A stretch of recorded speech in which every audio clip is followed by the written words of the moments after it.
Before we dive into the story, make sure to like the video if you enjoy HFY tales, drop a comment telling us what apex predator you would have brought to class, and don't forget to subscribe so you never miss another epic sci-fi adventure. Elias Ward had never felt more exposed in his life. Standing alone in the glass-walled transit tube leading to Lecture Hall C9 of the Galactic Institute of Xenobiology, he watched students from a dozen species march past with crates, containment pods and symbiotic armor humming with life. Every direction bristled with alien predators, scaled, feathered, crystallized, or bioengineered into forms that made his skin tighten. The assignment had been simple: bring an apex predator from your homeworld for live behavioral analysis. For every other student, this meant an opportunity to show off the deadliest creature their world could offer. For Elias, it meant explaining yet again why Earth occupied such an uncomfortable place in galactic classification: small, loud, and impossible to categorize. He tightened his grip on the carrier dangling from his hand. A pair of luminous green eyes stared back at him from within the mesh window. Mittens flicked her tail once, purely to express disdain. She hadn't wanted to travel, she hadn't wanted to leave the comfort of Elias's narrow dorm room, and she especially hadn't wanted to experience any world outside of Earth. He whispered, "Just be nice today," even though he knew she wouldn't be. Cats had never been known for diplomacy. Ahead, a towering six-limbed student from the Karuan collective carried a containment orb that pulsed with orange ferocity. Inside slithered a void serpent, its body made of segmented plates that shifted like living obsidian. The Karuan glanced at Elias, clicked sympathetically, and said, "Human, are you certain your creature meets the criteria? It looks fragile." Elias managed a polite smile. "She's not fragile." He hesitated. "She's just compact." The Karuan made a sound that translated roughly to doubtful amusement and continued on. Elias exhaled, letting the breath rip through his lungs like steam. He was the first human ever admitted to the Predator Studies track, and the faculty already questioned whether his species was too soft to manage apex-level wildlife. Today's demonstration would decide his academic future. Professor Verrill made that painfully clear in the assignment brief. Demonstrate your species' capacity to interact with, analyze, and control an apex organism. Failure will reflect your species' unsuitability for advanced xenopredatory education. Control an apex organism. Elias glanced at the carrier again. Mittens had yawned, revealing tiny teeth she wielded with unnecessary enthusiasm at 3 in the morning.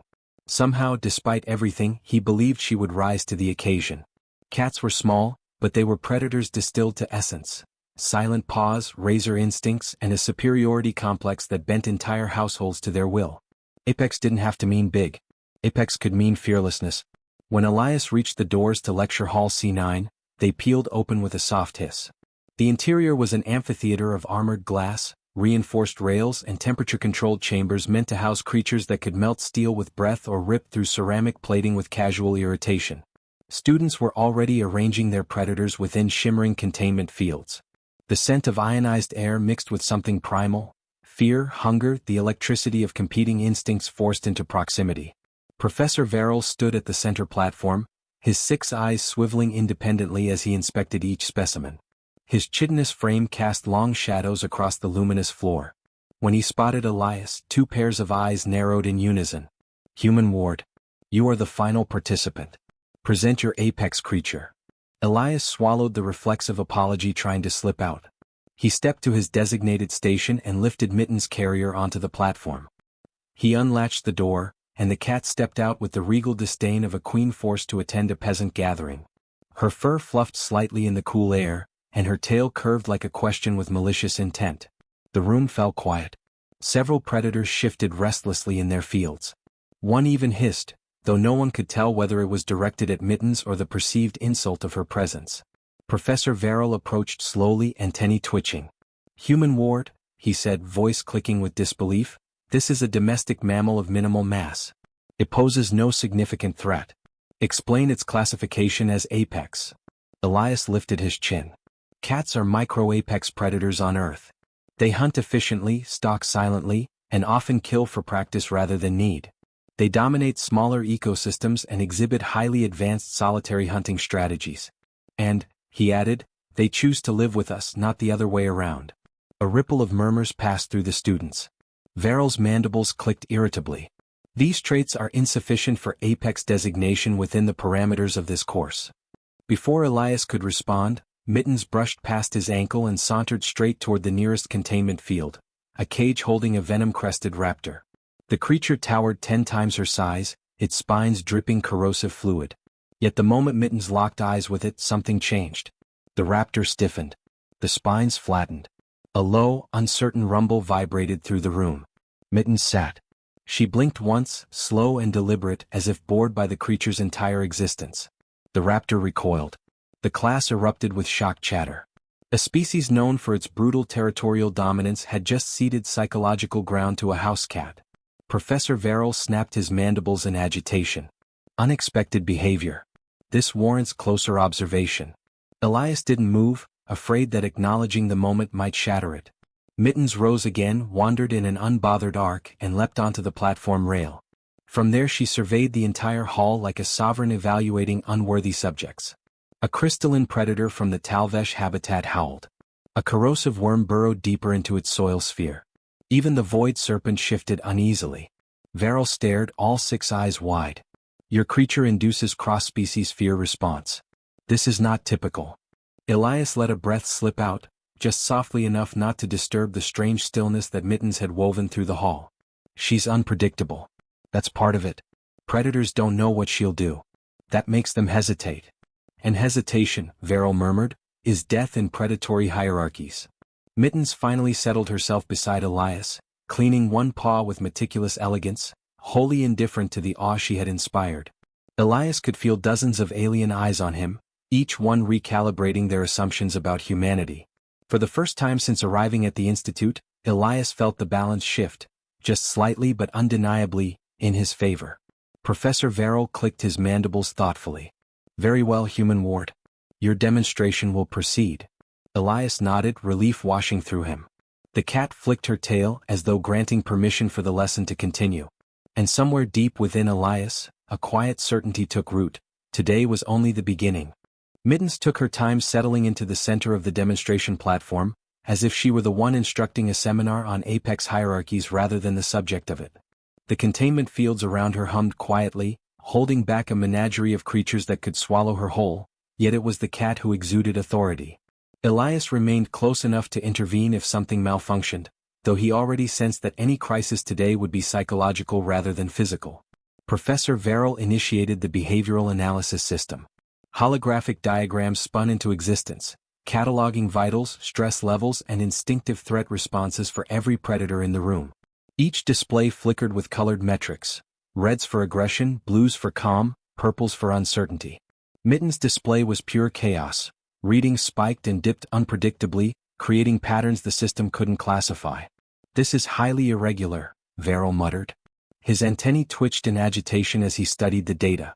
Your creature registers as both prey and predator simultaneously, confounding standard classifications. Cats aren't binary, Elias said. They exist in a space where curiosity and danger overlap. The professor gave him a look that suggested academics did not appreciate poetic explanations. Yet the live data seemed to support Elias more than any textbook could. As the analysis continued, the predators surrounding the platform began showing signs of agitation. The venom raptor paced its field, spines rattling. The crystalline predator emitted a deep resonance that shook the floor. Most concerning of all, the void serpent lifted its triangular head and fixed its luminous gaze on Mittens, unblinking. Mittens rose slowly, muscles flowing beneath her fur with the easy grace of a creature that had never once doubted its place in a hierarchy. She walked toward the serpent's field with deliberate silence, each step triggering another anxious fluctuation in the displayed fear metrics. When she arrived at the edge of the containment barrier, she sat down and curled her tail neatly around her paws. The serpent coiled tighter, scales scraping against the energy barrier. Professor Verrill tapped a command into his datapad. Class, observe the conflicting pheromonal responses.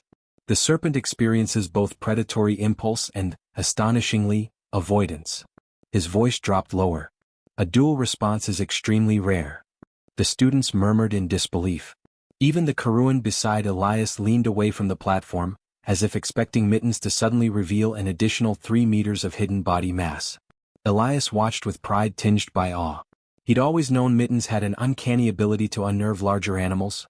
Dogs, raccoons, that one time a mountain lion wandered near a campground, but seeing alien predators respond the same way made the phenomenon feel universal. They don't understand her, he said quietly. And what they can't understand they assume is dangerous. Veryl's eyes swiveled toward him. Explain why. Cats don't display intentions clearly. Their movements are subtle but explosive when needed. They appear harmless until the moment they strike. That ambiguity makes other predators hesitate. Hesitation, Veryl echoed, is fatal. Mittens broke eye contact with the serpent and pivoted her attention toward the crystalline predator. She walked in a lazy arc, tail flicking like a metronome keeping time with invisible music. The crystalline beast emitted a warbling trill that the translation interface identified as unease. Its sharp-edged limbs retracted defensively. Every student stiffened as Mittens stopped directly in front of it and performed a slow blink, the feline gesture of casual confidence. The crystalline creature bowed its head. That tiny moment sent a ripple of shock through the hall. Even Veryl, whose species prided itself on emotional detachment, let out a startled click. It acknowledges submission, he said. This domestic organism has established dominance over two alien species with no vocalizations, displays, or chemical signals readable to our instruments. Elias felt a warmth bloom in his chest. Cats communicate through presence. They don't need to roar. The professor straightened, his chitinous plates shifting in a contemplative rhythm. Human, your species has a peculiar relationship with its predators. Domestication is mutual on Earth, Elias replied. We don't break predators. We coexist with them. Coexistence between sapient and apex organisms is extraordinarily rare, Veryl said. Most species eradicate or subjugate their dangerous wildlife. Elias considered how to explain humanity in one sentence. We learn to respect what could kill us, and learn to live alongside it anyway. Mittens abruptly leapt onto the top rail of the platform, sending a few students stepping back instinctively. From her new vantage point, she surveyed the hall as if mapping out every possible route of attack or escape. The holographic displays flickered with instability again, unable to parse her intentions. Each predator's vitals spiked collectively, creating a jittering waveform across the data board. Veryl's voice grew quiet. She is forcing apex-level instincts in every specimen present. Maybe she's calibrating them, Elias said. Or maybe she's just bored. The professor gave him a long, unreadable look. Your levity is illogical. Have you ever lived with a cat? Elias asked. No. Then the explanation is perfectly logical. Before Veryl could respond, a sudden alert flashed across the hall's defensive grid. The containment fields flickered for less than a second, so brief that most would dismiss it as a power fluctuation.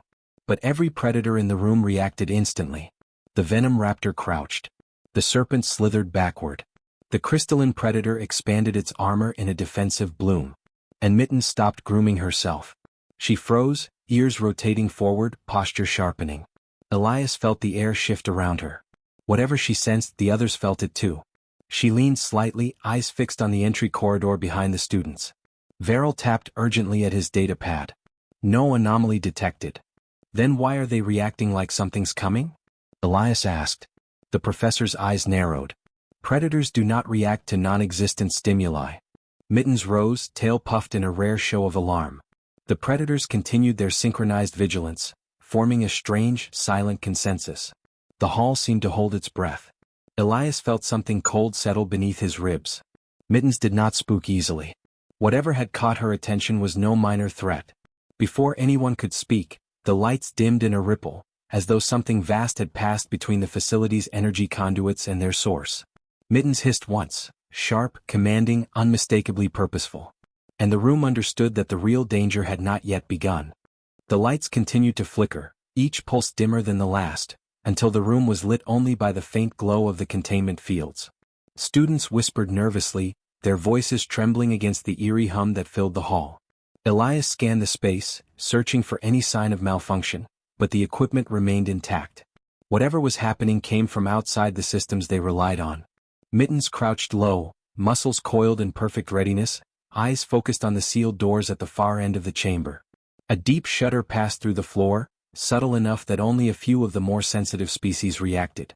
The venom raptor slammed into the back of its field with an enraged hiss, while the void serpent began a slow, uneasy coil. Artificial calm shattered as another tremor followed, stronger and closer. The reinforced doors quivered. Elias knew then that the anomaly Mittens had detected wasn't a glitch or a shift in environmental controls. Something was approaching deliberately. Professor Verrill activated the hall's defensive protocols, his mandibles clicking in urgency. Remain calm. Sensors indicate unauthorized movement through the maintenance access corridors. His tone suggested he was attempting to convince himself as much as anyone else. The shields around each predator brightened, heightening their containment strength. A voice crackled through the intercom, harsh and distorted. Institute security has been neutralized. Stand down and surrender the specimens, or force will be escalated.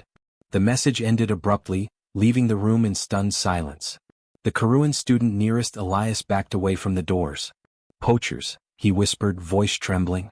Galactic-level poachers. They target facilities like this. Verrill rotated all 6 eyes toward the students. We will not surrender. You are to follow emergency procedure. His instruction was cut short as the reinforced doors tore inward, metal curling like wet paper. Several figures in dull gray exo-armor stepped through the breach, each carrying weapons calibrated to disable or kill apex creatures. Their helmets were featureless, reflecting the trembling light of the containment fields. The leader stepped forward, voice amplified through his helmet. Move aside. Our clients require living samples and we will not repeat instructions. Students scattered behind consoles or dove for cover. Verrill spread his limbs protectively, though it was clear his physical form offered little resistance against their hardware. The poachers advanced with cold precision, scanning the hall with practiced indifference to the fear they inspired. Elias instinctively reached down, lifting Mittens into his arms. She didn't resist, but her body remained taut, eyes fixed on the intruders with an intensity that made Elias' heartbeat quicken. Her tail lashed once, a silent punctuation of her displeasure. The leader's visor locked onto Elias. You, human. Step forward with your specimen. A surge of anger flared in Elias' chest. You're not taking her. The poacher tilted his head slightly. That creature is insignificant compared to the others, but protocol demands collection of all fauna present. Bring it here and avoid unnecessary escalation. Step back, Verrill ordered sharply, placing himself between Elias and the poacher. Human ward will comply with institutional authority, not criminal demands. The leader raised his weapon with unceremonious efficiency. We do not negotiate. Before he could fire, the room erupted with overlapping predator responses, hisses, rumbles, metallic screeches. Every containment field flickered as the creatures within threw themselves against invisible walls, their instincts reacting violently to the intruders. The poachers shifted uneasily, weapons rising in unison. Elias felt Mittens move. She leapt from his arms with startling force, landing silently on the floor. She did not run. She walked forward, tail high, posture perfect, gaze unwavering. The poachers aimed at her, but something made them hesitate. Perhaps it was the absurdity of the moment, or perhaps something deeper, an instinctive caution that whispered not to underestimate what could not be understood. The venom raptor stopped thrashing and pressed itself into the far corner of its field. The crystalline predator dimmed its bioluminescence to a frightened shimmer. Even the serpent coiled defensively rather than aggressively. They were all reacting to her, aligning with her tension. Elias recognized the shift instantly. The predators weren't preparing to fight the intruders. They were waiting for her signal, her movement, her verdict on the threat. The lead poacher scoffed, mistaking the silence for opportunity. This is your apex? A house pet. He gestured at Mittens with his rifle. Move, vermin. Mittens widened her stance. Her pupils narrowed into predatory slits, reflecting an ancient violence carried through countless generations of hunters. She released a low sound, not quite a growl, not quite a hiss, but a chilling combination that resonated through the hall like a warning from something older and far more dangerous than her size suggested. The poachers felt it. Elias saw it in the way their grips tightened, in the fractional steps they retreated before catching themselves. Something primal whispered caution into their muscles. The leader steadied himself and raised his weapon to fire. Before the shot could leave the barrel, Mittens darted forward, crossing the distance in a blur so fast that every predator in the room reacted simultaneously. Containment fields flared as creatures launched themselves toward her direction, but not to attack her. They were responding to her movement, mirroring it, preparing to act under her lead. Students gasped, frozen between awe and terror. Elias felt the air shift again, the same foreboding pressure he had sensed earlier. Only now it coalesced into clarity. This wasn't merely about poachers or escaped specimens. This was about hierarchy. Mittens, the smallest creature in the room, was about to decide who lived and who didn't. and every apex predator present was ready to follow her command. The poacher leader steadied his weapon, finger tightening around the trigger. Mittens stared directly at him. The room held its breath as the balance of power teetered on a single heartbeat. The poacher leader fired a split second after Mittens moved, but his aim failed him. The cat's blur of motion disrupted the moment, and the pulse shot streaked past where she had been, slamming into a containment field and scattering sparks across the platform. The venom raptor inside shrieked and recoiled, but its fear didn't turn to panic. Instead, it pivoted sharply, watching Mittens with a focus that bordered on reverence. Mittens landed lightly on the floor, barely a whisper against metal. Her body low, her tail straight, she stalked forward with a confidence so absolute it was almost oppressive. Each step radiated intention, and the predators, massive lethal creatures, responded as though she were broadcasting commands. The void serpent straightened, its posture shifting from defensive to anticipatory. The crystalline predator unfurled its limbs, their edges gleaming like drawn blades.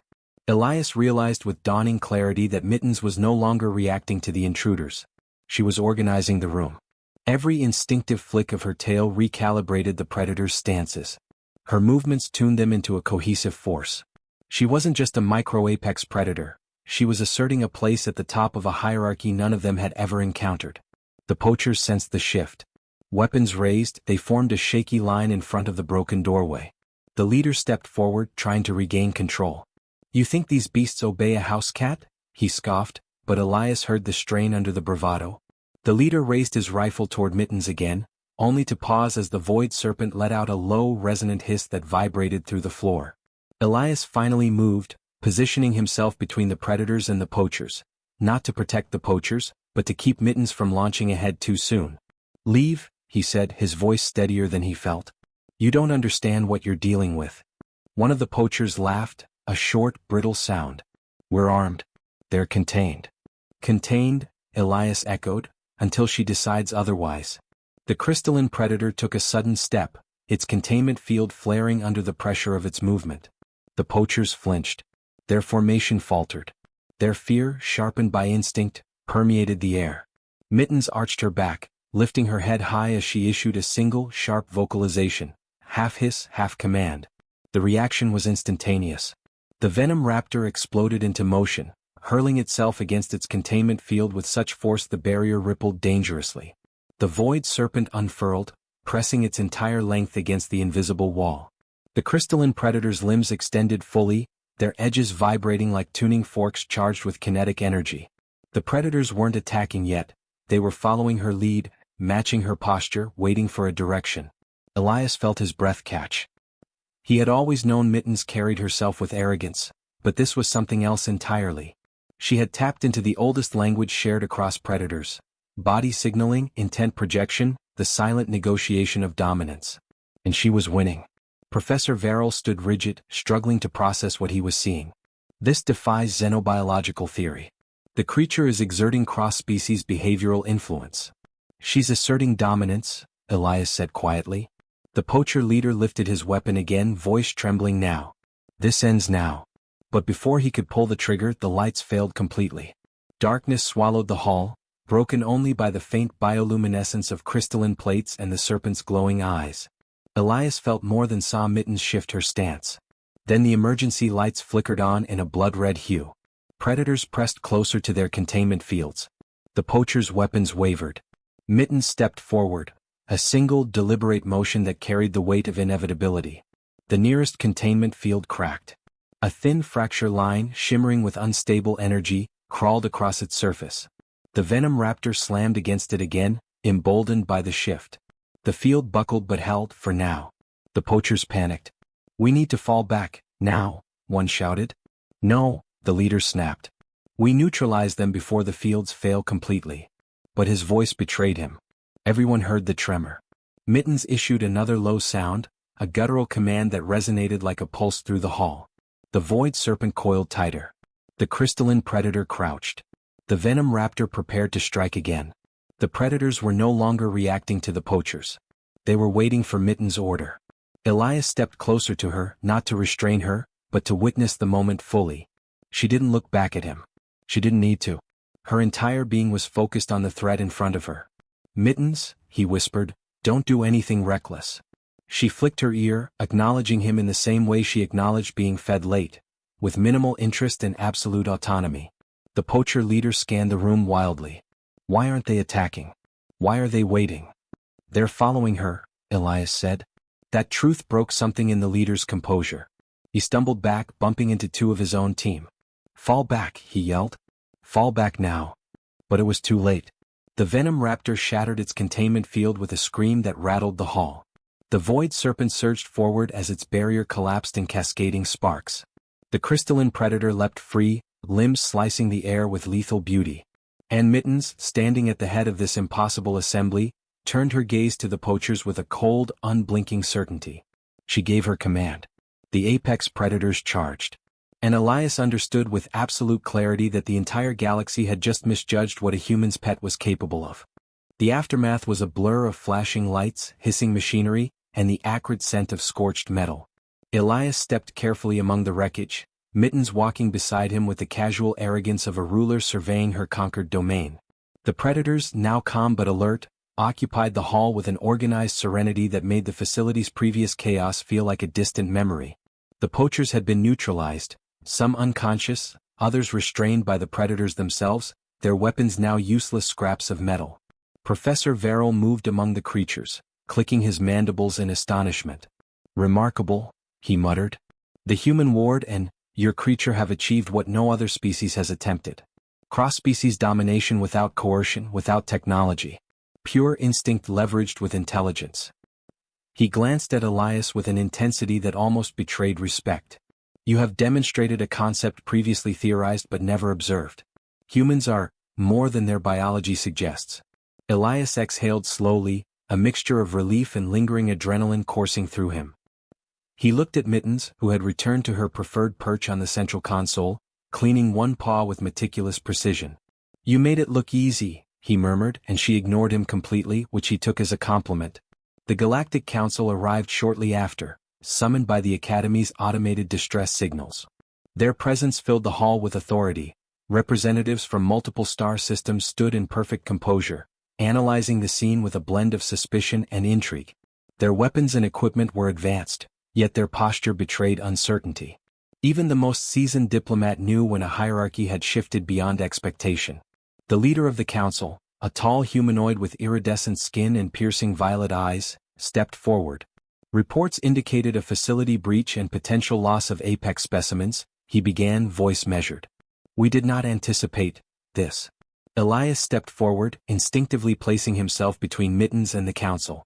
She's not just a pet, he said. She's the apex. She orchestrated their behavior without coercion. The predators followed her instinctively. His words rang with conviction. Humans have lived alongside apex predators for millennia. We've learned subtlety, patience, and influence. Mittens demonstrates that we can extend that principle universally. The council murmured among themselves, exchanging rapid translations. One member finally spoke. You claim that a single terrestrial mammal can command apex predators from multiple star systems?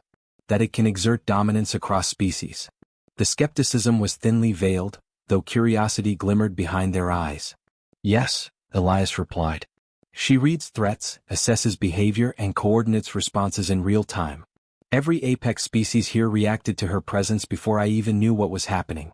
She is the epitome of human-animal synergy. Mittens lifted her head as if acknowledging the praise, and the predators surrounding her shifted instinctively to maintain her line of sight. The scene was one of impossible authority, a tiny cat orchestrating forces that could level the room in seconds. The council leader blinked slowly, processing the implications. This requires reconsideration of human potential. Your species' capacity for predator management, strategic, psychological, and instinctual, is unparalleled.